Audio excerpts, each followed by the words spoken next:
Welcome to online classes system CR international school Tihara. तो आप सभी को पता है जैसे कि हम क्लास 9 का चैप्टर 2 पढ़ रहे हैं, is matter around us pure. क्या हमारे अराउंड में जो मैटर प्रेजेंट है वो प्योर है भी या नहीं? अगर वो प्योर नहीं है तो हम उसे कैसे प्योर कर सकते हैं? क्या क्या टेक्निक्स हैं जो हम अप्लाई कर सकते हैं? कौन कौन से ऐसे सब्सटेंस हैं जो प्योर है या वो इम्प्योर है, मतलब मिक्सचर की फॉर्म में आते हैं। तो ये सब कुछ हम इससे पहले वाली वीडियो में पढ़ चुके हैं। तो आज का टॉपिक है हमारा कंसंट्रेशन ऑफ सॉल्यूशन। इससे पहले कई बच्चों के डाउट थे कि मैम आप हमारे पास जो प्योर सब्सटेंस है उसमें जो कंपाउंड है, प्योर सब्सटेंस के दो टाइप आए थे, एलिमेंट और कंपाउंड। तो कंपाउंड में और मिक्सचर में क्या डिफरेंस होता है, क्या आपको बताओगे? तो एक बार मैं वो डिफरेंस बताती हूँ, फिर अपनी जो नेक्स्ट हमारा टॉपिक है कंसंट्रेशन ऑफ सॉल्यूशन, उसकी तरफ हम आगे बढ़ेंगे। तो देखो, मिक्सचर और कंपाउंड मैंने यहाँ पर लिख दिया है, क्या डिफरेंस है इसमें। सबसे पहले आप मिक्सचर में देखो, मिक्सचर मतलब मिक्स किया हुआ। मिक्स किस तरीके से किया हुआ कि किसी भी रेशियो में दो सब्सटेंस को मिक्स कर दिया है, उनका रेशियो फिक्स्ड नहीं है, ठीक है। तो देखो बताती हूँ, elements and compound just mix together to form a mixture and no new compound is form. ठीक हो, जैसे कि आपको मैंने बताया था कि मान लो आप पानी में नमक घोल रहे हो, ठीक है, तो क्या ऐसा होगा कि हमने पानी में नमक घोलकर पी लिया और पेट में जाकर एक नया कंपाउंड बन गया? ऐसा तो पॉसिबल नहीं है। ऐसे ही मिट्टी और पानी को हमने घोल लिया, उसके बाद ऐसा हो गया कि हमारे पास दो चीज मिक्स हो चुकी है और एक नया कंपाउंड बन चुका है? जी नहीं, बिल्कुल भी नहीं, ठीक है। ऐसे ही आप ये देखो, मैंने एग्जांपल और भी दिए थे कि हमने संगम नमकीन ली थी, उसमें कुछ मूंगफली के दाने हैं तो कुछ नमकीन है, ठीक है, तो कुछ उसमें काजू है, बहुत सारी चीजें मिक्स है। तो ये थोड़ी ना है कि जब उनको हम ये सब मिले हुए हैं तो इन्होंने एक नया कंपाउंड बना लिया है, एक ऐसा कंपाउंड बना लिया जिसकी प्रॉपर्टी उस मूंगफली से अलग हो गई है। ऐसा तो नहीं होता, मतलब किसी भी रेशियो में उनको मिक्स कर दिया तो वो मिक्सचर है। बट कंपाउंड में देखो, कंपाउंड में क्या होगा कि एक तो उनकी जो कंपोजिशन होगी वो फिक्स होगी, ठीक है। फिक्स होगी मतलब जो बना है, जिस रेशियो में वो बना है उसी रेशियो में आप ये कह सकते हो वो हर जगह बनेगा। मतलब कंपाउंड, जैसे मान लो मैं कहूं H2O मतलब दो हाइड्रोजन और एक ऑक्सीजन का रेशियो है। तो अगर यहाँ पे भी दो हाइड्रोजन और ऑक्सीजन का रेशियो है तो चाहे आप स्विट्जरलैंड में चले जाओ, मतलब दुनिया के किसी भी कोने में चले जाओ, आपको जो रेशियो है वो यही मिलेगा। मतलब वाटर H2O से ही मिलकर बनेगा, ना कि H3O या H4O बन जाएगा। ये कंपाउंड होते हैं, मतलब जो अपनी प्रॉपर्टी नहीं होते हैं वो कंपाउंड होते हैं। तो मैं बोल सकती हूँ कि element react to form new compound. Compound क्या होगा, जैसे कि मैं यहाँ पर एग्जांपल भी लिखा मैंने कि देखो H2 हाइड्रोजन गैस, ठीक है, ऑक्सीजन गैस और ये वाटर है। तो ध्यान से देखना, ये हाइड्रोजन डायटोमिक फॉर्म में होता है। देखो H, मैं कभी भी इसे H नहीं लिख सकती क्योंकि हमारे एनवायरमेंट में हाइड्रोजन H2 की फॉर्म में मिलता है, ठीक है। मतलब जो जिस फॉर्म में मिलता है उसी फॉर्म में हमें शो करना है। तो हाइड्रोजन डायटोमिक फॉर्म में एग्जिस्ट होती है तो मैंने H2 लिखी। फिर ऑक्सीजन O2 के फॉर्म में एग्जिस्ट होती है तो मैंने O2 लिख लिया। और इन दोनों से क्या मिलकर बनता है, H और O से मिलकर बनता है H2O। अब आप एक चीज देखोगे, यहाँ पर क्या देखोगे कि हाइड्रोजन जो है इसकी अपनी एक अलग प्रॉपर्टी है, ऑक्सीजन जो है उसकी अपनी एक अलग प्रॉपर्टी है। ऑक्सीजन किसके काम में आता है? ऑक्सीजन जो है वो आग लगाने के काम आता है, ठीक है। आप सभी को पता भी होगा कि ऑक्सीजन की प्रेजेंस में ही कोई भी रिएक्शन है वो होती है। मतलब ये ऑक्सीजन देखो आग लगाती है, लेकिन पानी आग बुझाता है। मतलब क्या है कि दोनों की प्रॉपर्टी अलग है। भाई H की अपनी प्रॉपर्टी है, O की अपनी, और जो बना है उसकी अपनी है। एक नया कंपाउंड जो है वो बनकर तैयार हो गया है, इसका मतलब है कि न्यू कंपाउंड है, इसकी प्रॉपर्टी इसके कंस्टिट्यूएंट से अलग होगी। कंस्टिट्यूएंट मतलब जो हमने लिए हैं, जो एटम है, जो आयन है, जो मॉलिक्यूल है, ठीक है। तो ये हमारे पास मॉलिक्यूल है H2 का, ऑक्सीजन का अपना एक मॉलिक्यूल है, ठीक है। तो इससे जो मिलकर बना है हमारा ये क्या है, कंपाउंड है, मॉलिक्यूल ऑफ वाटर बोल सकते हैं इसे हम, ठीक है। तो डिफरेंट H और O अलग अलग से जो मिलकर बने उसे कंपाउंड बोल देते हैं, ठीक है। तो इसकी अपनी एक अलग प्रॉपर्टी है। तो यही मैंने लिखा है कि new substance has totally different property, new substance has totally different property, ठीक है। आया समझ में इतना।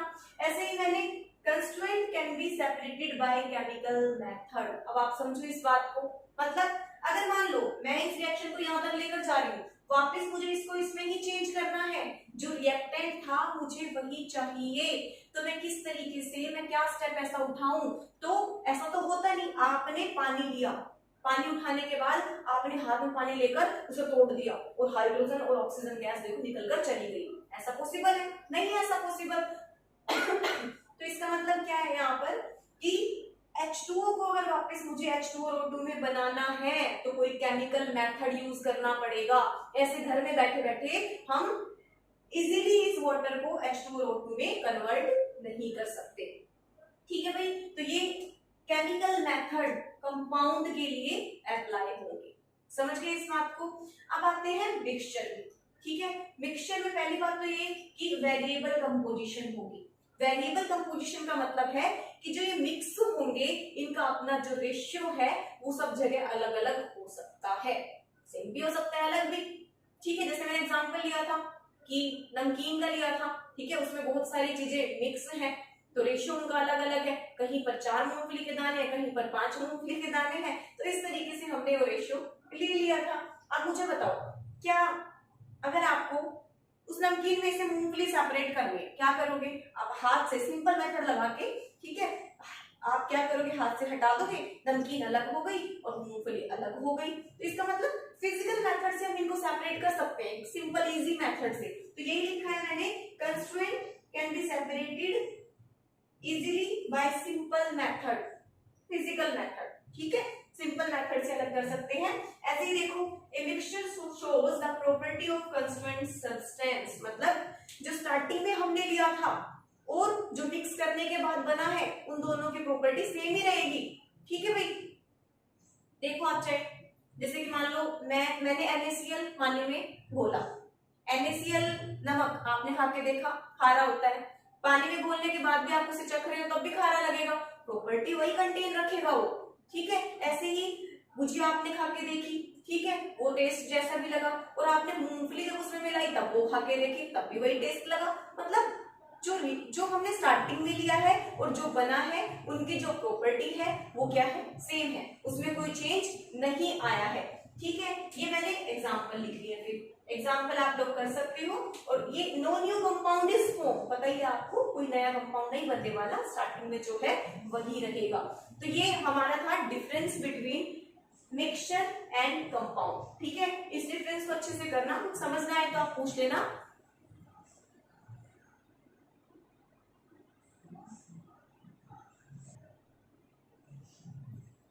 देखो बच्चों, अब हम नेक्स्ट टॉपिक की तरफ बढ़ते हैं, कॉन्सेंट्रेशन ऑफ सॉल्यूशन, मींस जो हमारा टॉपिक जो हमने इसे पिछली वाली वीडियो में छोड़ दिया था। सबसे पहली बात तो सॉल्यूशन के बारे में मैंने आपको बताया है कि आप सॉल्यूशन से क्या समझते हो।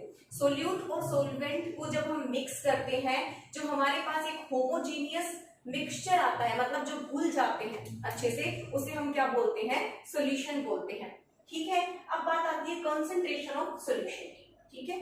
मैंने ये भी बताया था सॉल्यूशन के दो पार्ट है, एक सोल्यूट और एक सोलवेंट, जिसमें से सोल्यूट सॉलिड भी हो सकता है, लिक्विड भी हो सकता है और गैस भी हो सकता है। ऐसे ही सोलवेंट सॉलिड भी हो सकता है, लिक्विड भी हो सकता है और गैस भी हो सकता है। तो अब हम क्या करते हैं, इनको मैंने आपको मिक्स करके इनके सबके एग्जाम्पल बताए थे, 9 टाइप्स बताए थे कि सॉलिड में सॉलिड मिक्स करेंगे तब क्या होगा, सॉलिड में लिक्विड मिक्स करेंगे तब क्या होगा, गैस मिक्स करेंगे तब क्या होगा। तो ऐसे ही इसके बाद हम जो नेक्स्ट टॉपिक पढ़ रहे हैं वो कंसंट्रेशन ऑफ सॉल्यूशन है। मींस सबसे पहली बात जानो कि इसका मतलब क्या है।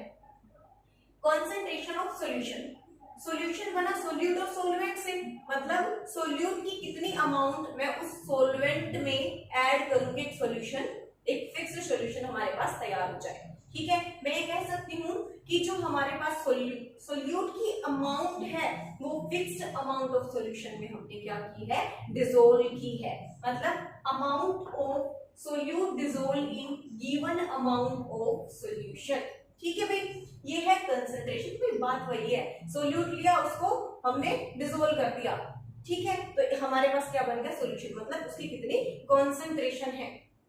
अब कंसंट्रेशन को मेजर करने के बहुत सारे वेज होते हैं, ठीक है। अब वेज मैंने लिख दिया है, क्या क्या तरीके हैं जिनसे हम उसकी कंसंट्रेशन का पता लगा सकते हैं। पहला जो तरीका है वो है W/W%। W/W का मतलब क्या है, मास, W है यहाँ पर वेट, मतलब मास, ठीक है। फिजिक्स में वेट और मास का मतलब आप अलग ले सकते हो, बट केमिस्ट्री में आप मास और वेट का मतलब एक ही लेकर चलना, ठीक है। तो आप कह सकते हो वेट बाय वेट या मास बाय मास, ठीक है। अब आप इसका मीनिंग समझो, मास बाय मास, ठीक है। इसका मतलब क्या है, देखो बच्चों, मास, ऊपर भी मास है, नीचे भी मास है, आपको ये पता है, जैसे आप लोगों के मार्क्स आते हैं, ठीक है, ऊपर भी W नीचे भी W। आप लोग देखो आपके मार्क्स आते हैं, कैसे आते हैं, आपके 100 में से मान लो 25 नंबर आए, 100 में से 30 आए, 100 में से 40 आए, तो आपने क्या देखा कि टोटल जो है वो नीचे है और जो नंबर आए हैं वो ऊपर है, ठीक है। तो अब मैं यहां पर भी ऐसा ही कर रही हूँ कि W/W, ध्यान से देखना, W/W मींस नीचे जो है वो टोटल रहेगा। टोटल क्या होता है, सोल्यूट प्लस सोलवेंट से टोटल बनता है सॉल्यूशन। इसका मतलब मास ऑफ सॉल्यूशन नीचे रहेगा। इस W का मतलब है मास ऑफ सॉल्यूशन टोटल। और अब इस W का मतलब है कम अमाउंट में जो था, जो उसमें डिसोल्व किया है, मतलब मास ऑफ सॉल्यूट। तो W/W का हमेशा ही ऐसे याद करना आपको। तो यहाँ नीचे टोटल रहेगा, ऊपर क्या रहेगा हमारे पास, सोल्यूट रहेगा, नीचे सॉल्यूशन रहेगा, और परसेंटेज में निकाल रहे हैं तो मल्टीप्लाई किससे कर देंगे हम, 100 से मल्टीप्लाई कर देंगे, ठीक है भाई।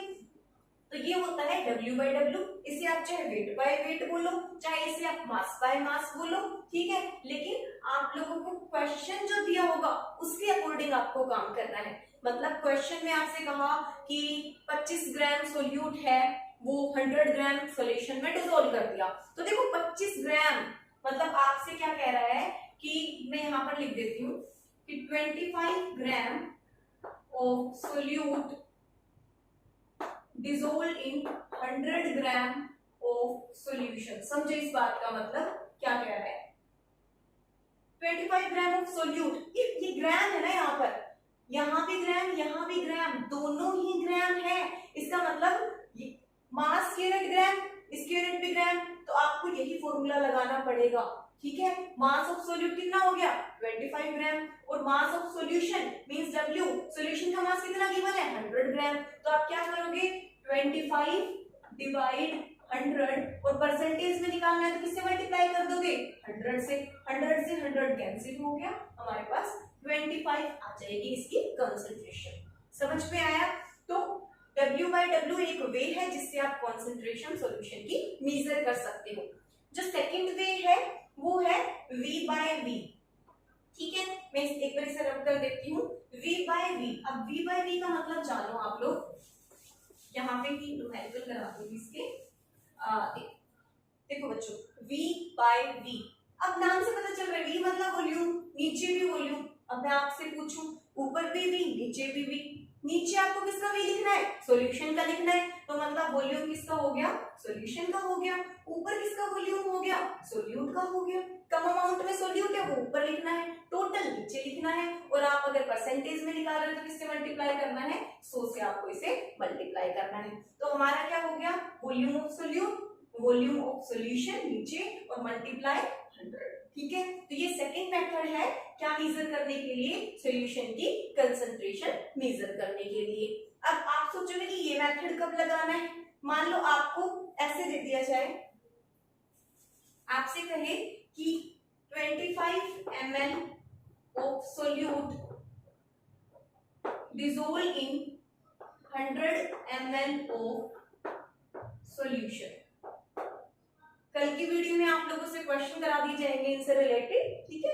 अभी आप ऐसे देख लो कि सोल्यूट का वॉल्यूम, वॉल्यूम ऑफ सोल्यूट कितना है, 25 ml, तो इसका मतलब यहाँ ऊपर लिखोगे 25। पहली बात तो ये V/V क्यों लगाया, क्योंकि इसके पीछे भी ml, इसके पीछे भी ml।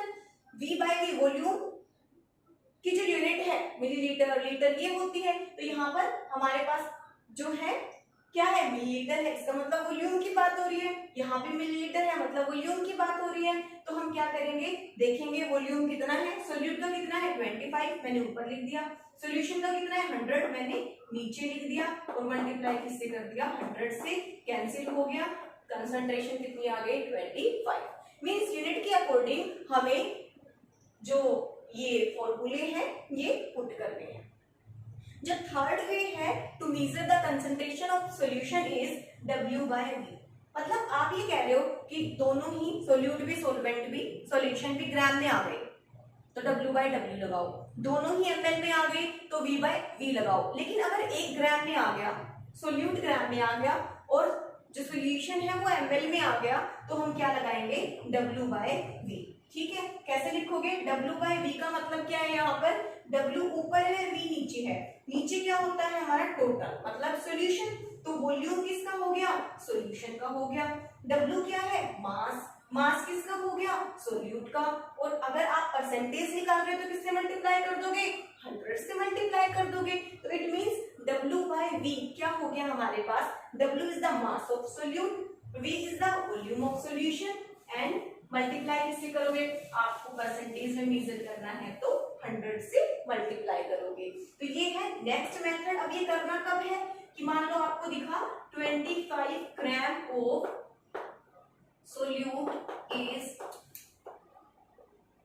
dissolved in 100 ml of solution, ये दिखा आपको। तो आप सोच के देखो 25 ग्राम सोल्यूट है, तो इसका मतलब क्या हो गया हमारे पास, मास ऑफ सोल्यूट कितना हो गया 25 ग्राम, वॉल्यूम ऑफ सॉल्यूशन कितना है 100 ml है, तो 100 ml लिख दिया, और परसेंटेज में निकाल रहे तो मल्टीप्लाई 100 से कर दिया, तो टोटल कितनी आ गई 25। अब ये मत सोचना सारे क्वेश्चन में 25 आ रही तो हर क्वेश्चन में 25 आएगी, नहीं, मैं क्वेश्चन इस तरीके से लेकर चल रही हूँ कि उनका आंसर 25 आ रहा है। तो देखो बच्चों, W/V क्यों लिया यहाँ पर, इस फॉर्मूले में यही क्यों अप्लाई किया, क्योंकि ग्राम और ml की बात है, मींस सोल्यूट ग्राम में है और सॉल्यूशन ml में है, तो ये ग्राम में है ये ml में है। ठीक है, तो हम यहाँ पर ये अप्लाई करेंगे, और परसेंटेज है तो 100 से मल्टीप्लाई करेंगे। इस तरीके से हम ये देख लेंगे कितनी अमाउंट सोल्यूट की उस सॉल्यूशन में डिसोल्व हो रही है और वो कितना कॉन्सेंट्रेटेड है। ठीक है, अब लास्ट जो मेथड है वो है स्ट्रेंथ।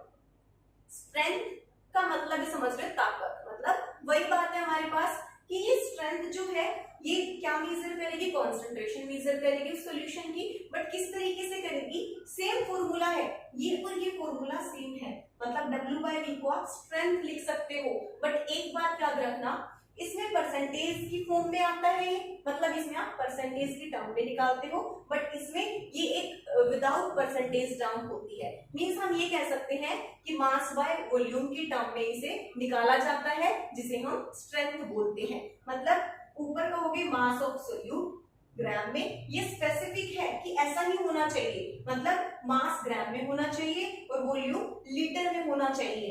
अब इसमें तो मिलीलीटर आ रहा था, ठीक है, तो हम और परसेंटेज भी था तो हम ये लेते हैं, लेकिन अगर आपसे किसी ने कहा स्ट्रेंथ ही निकालनी है तो आप इसे किस में लेकर चलोगे, ग्राम पर लीटर में। ठीक है, तब आप क्या निकालोगे, स्ट्रेंथ। मतलब आपको क्वेश्चन में कहा, ये क्वेश्चन दे दिया, ठीक है, और आपसे कहा स्ट्रेंथ निकालो, तो आप क्या करोगे, इसमें सबसे पहले आप स्ट्रेंथ का फॉर्मूला देखोगे, मास ऑफ सोल्यूट किसमें है, ग्राम में है, तो आप ऊपर 25 लिख दोगे, पर नीचे ध्यान देना वॉल्यूम ऑफ सॉल्यूशन अब आपको देखना है, तो वॉल्यूम ऑफ सॉल्यूशन कितना है 100 ml, बट इसमें किसमें चाहिए, लीटर में चाहिए, ना कि मिलीलीटर में। तो आप इस 100 ml को यहाँ पर लीटर में चेंज करोगे, मतलब क्या लिखोगे, 100 ml है तो 10 की पावर कितनी हो जाएगी, -3 लीटर आ गया। मिलीलीटर को लीटर में चेंज किया मतलब डिवाइड बाय 1000, ठीक है, और ना मल्टीप्लाई 100 से नहीं करोगे, और जो आएगा उसे आप यहाँ लिख दोगे। ठीक है, तो ये हमारा स्पेसिफिक टर्म क्या होगी, स्ट्रेंथ होगी। ठीक है, तो ये वेरियस वेज थे जिससे कि हम ये मेजर करते हैं कि जो हमारा सॉल्यूशन है वो कितना कॉन्सेंट्रेटेड है। ठीक है, तो ये अलग अलग तरीके से मेजर किया जाता है, ये आपको देखना है कौन सा तरीका आपको लगाना पड़ेगा। देखो अब मैं बताती हूँ, कई बार ना कई बच्चे कंफ्यूज हो जाते हैं, क्या लिखा आता है यहाँ देखते हैं।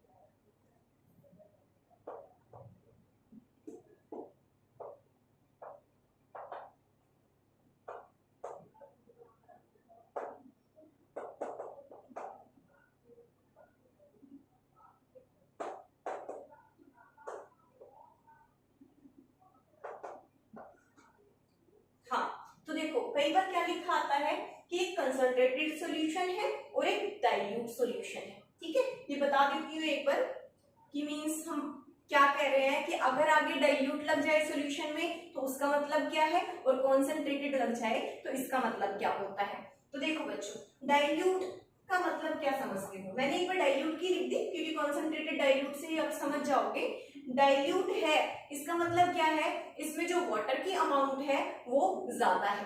ठीक है, वाटर की अमाउंट ज्यादा है इसका मतलब क्या है कि आप ये कह सकते हो कि लेस, एक है सोल्यूट एक है सोलवेंट।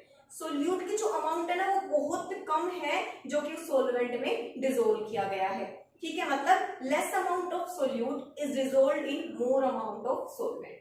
ठीक है, जैसे आपने भर के बकेट ले ली है, उसके अंदर आपने पानी ज्यादा ले लिया, वो तो सोलवेंट हो गया, ज्यादा अमाउंट में है जो, और आपने ऊपर से उसके अंदर क्या डाल दिया है, शुगर पार्टिकल डाल दिए हैं। मान लो आपने शुगर पार्टिकल बहुत कम डाले हैं तो ये तो क्या हो गया, डाइल्यूट सॉल्यूशन हो गया।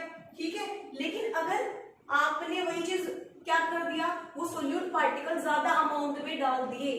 ठीक है, ज्यादा अमाउंट में डाल दिए मतलब यहाँ पर आप कह रहे हो कि लेस अमाउंट की बजाय आपने मोर अमाउंट ले ली, मोर अमाउंट ऑफ सोल्यूट आपने ले लिया और उसको आपने फिर से वही अपने सॉल्वेंट में डिसोल्व कर दिया, बस वो क्या हो जाता है, कॉन्सेंट्रेटेड सॉल्यूशन हो जाता है। ठीक है, तो मतलब यहाँ पर कभी भी ऐसा है, सॉल्यूशन भी ना लिखा है, कुछ भी लिखा है, कॉन्सेंट्रेटेड एसिड, कॉन्सेंट्रेटेड बेस, ठीक है, या फिर dilute acid, dilute base, substance, dilute substance, concentrated substance, तो इन सब की डेफिनेशन आपको इसी तरीके से देनी है कि डाइल्यूट में सॉल्वेंट की अमाउंट में जो सोल्यूट होगा वो बहुत कम होगा और जो कंसंट्रेटेड है उसमें ज्यादा अमाउंट हो जाएगी, किसकी, सोल्यूट की। ठीक है, तो आज के लिए इतना ही। कल के टॉपिक में हम क्वेश्चन करते हैं W by W, W by V और V by V के। ठीक है, इतने आप पढ़ना, कोई डाउट आए तो मुझसे पूछना। ओके बच्चों, stay home, stay safe, okay, bye bye.